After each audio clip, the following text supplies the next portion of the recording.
দেশে হাম ও উপসর্গে আক্রান্ত শিশুর সংখ্যা 50,000 ছাড়িয়েছে। স্বাস্থ্য অধিদপ্তরের সর্বশেষ তথ্য অনুযায়ী গত 24 ঘন্টায় দেশে হাম সন্দেহভাজন রোগীর সংখ্যা বেড়ে দাঁড়িয়েছে 53,056 জনে। একই সময়ে হাম সদৃশ উপসর্গে মৃতের সংখ্যা পৌঁছেছে 363 জনে। এর মধ্যে 69 জনের মৃত্যু নিশ্চিতভাবে হামজনিত বলে শনাক্ত করা হয়েছে। তথ্য বলছে গত 25 বছরের মধ্যে বাংলাদেশে এবারই সবচেয়ে বেশি হাম সংক্রমণ দেখা যাচ্ছে।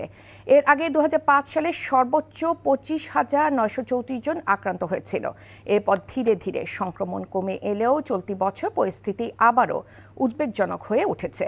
বিশেষজ্ঞরা বলছেন চিকিৎসা ব্যবস্থার বিকেন্দ্রীকরণ এবং স্তর ভিত্তিক স্বাস্থ্যসেবা কার্যকরভাবে নিশ্চিত করা গেলে শিশু মৃত্যুর হার অনেকটাই কমানো সম্ভব হতো। সুস্থ হওয়ার পরে বাড়িতে চলে যাওয়ার পরে 9 দিন পরে আবার এমন জ্বর পাতলা পাতলা ভুগি মনে কমে নাই। এরপর তাড়াতাড়ি নিয়ে আসলাম 5 দিন পরে।